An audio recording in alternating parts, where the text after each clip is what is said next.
Ring முறுக்கு எப்படி செய்யறதுன்னு பார்க்கலாம். அதுக்கு நான் ஒரு கப்பு அரிசி மாவு எடுத்திருக்கேன். இந்த கப்பில் ஒரு கப்பு அரிசி மாவு எடுத்திருக்கேன். அடுத்து பார்த்திங்கன்னா ஒரு ஸ்பூன் சீரகமும் கொஞ்சோண்டு 1/4 ஸ்பூன் தான் மிளகு, வெறும் மிளகு பொடி எடுத்திருக்கேன். அடுத்து பார்த்திங்கன்னா 20 கிராம் பட்டர் எடுத்திருக்கேன். ஒரு ஸ்பூன் எள் எடுத்திருக்கேன், கருப்பெல். நீங்கள் வெள்ளை எள் இருந்தால் கூட போட்டுக்கலாம். அடுத்து ஒரு பிஞ்சுன்னா மஞ்சள் பொடி எடுத்திருக்கேன். நான் காரத்துக்கு மிளகா பொடியெல்லாம் சேர்த்தலை, ஏன்னா குழந்தைங்களுக்கும் சாப்பிட்றதுக்கு செய்கிறதுனால நான் மிளகா பொடி சேர்த்தலை. சப்போஸ் நாங்கள் பெரியவங்க காரமாக பிடிக்கும்னு நினச்சிங்கன்னா நீங்கள் ஒரு 1/2 ஸ்பூன்லேருந்து 1 ஸ்பூன் உங்களுக்கு காரம் எவ்வளோ சாப்பிட முடியுமோ அந்தளவுக்கு நீங்கள் மிளகா பொடி சேர்த்துக்கலாம். ஸோ ஃபஸ்ட்டு இதை என்ன பண்ணலான்னா, வெறும் அடுப்பு பற்ற வச்சு நம்ம அந்த அரிசி மாவை வறுத்துக்கலாம். காஞ்சிருச்சு. நம்ம அரிசி மாவை போட்டு ட்ரை ரோஸ்ட் பண்ணி எடுத்துக்கலாம். மாவு கலர் சேஞ்ச் ஆகிடக்கூடாது. அதே மாதிரி நம்ம இந்த மாதிரி மிக்ஸ் பண்ணி விட்டுக்கிட்டே இருக்கணும். இல்லைன்னா நம்ம ஒரு கப்புங்கிறதுனால ஒரு 3 நிமிஷம் வறுத்தா போதும். இப்போ இதை நம்ம வேறு பாத்திரத்துக்கு மாற்றிட்டு சலிச்சுக்கலாம்.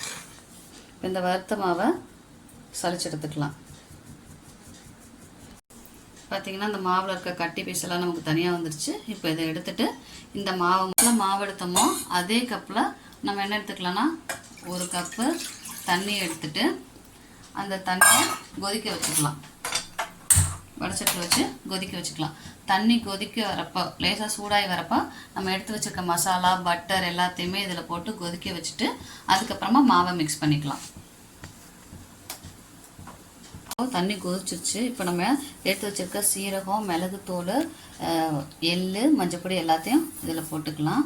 அடுத்து நம்ம எடுத்து வச்சுருக்க 20 கிராம் பட்டரும் போட்டுக்கலாம். இப்போ நான் என்ன பண்ணுறேன்னா, இந்த முறுக்குக்கு தேவையான உப்பையும் இதிலே சேர்த்து, இப்போது நெய்யெல்லாம் அந்த பட்டர் கரைஞ்சிருச்சு. இப்போ நம்ம என்ன பண்ணிக்கலாம்னா, இந்த மாவை கொஞ்சம் கொஞ்சமாக சேர்த்துட்டே அப்படியே நம்ம மிக்ஸ் பண்ணி விட்டுக்கலாம். இப்படியே நம்ம சுற்றி விட்டுட்டு நம்ம என்ன பண்ணிக்கலாம்னா, அடுப்பை ஆஃப் பண்ணிக்கலாம். வேறு பிளேட்டில் மாற்றி வச்சுக்கலாம். கொஞ்சம் ஆறுனதுக்கப்புறமா நல்லா உருட்டி எடுத்துக்கலாம். ஒரு 5லேருந்து 10 நிமிஷம் ஆறட்டும். எல்லாத்தையும் ஒன்றா சேர்த்தாச்சு. இப்போ இதை இன்னொரு பாத்திரத்தில் மாற்றி வச்சுக்கிட்டு இதில் கொஞ்சம் கொஞ்சமாக எடுத்து நம்ம என்ன பண்ணலாம்னா, உங்களுக்கு எல்லாத்துக்கு சுருட்டி எடுத்துகிட்டு இதை எப்படியே நம்ம வளைச்சிக்கலாம். வளைச்சி எல்லாத்தையும் உருட்டி எடுத்து வச்சுட்டோம். 3 நிமிஷம் கழித்து பார்த்திங்கன்னா எண்ணெய் அந்த பபுள்ஸ் குறைஞ்சிருக்கும். அப்போ நம்ம பார்த்திங்கன்னா வெந்து வரும். இப்போ நம்ம அதை திருப்பி விட்டுக்கலாம். நமக்கு கோல்டன் ப்ரௌன் வந்ததும் நம்ம எடுத்துக்கலாம். நம்ம போட்டு எடுத்தாச்சு. இப்போ நமக்கு சுவையான மற்றும் ஒரு ரிங் முறுக்கு ரெடி.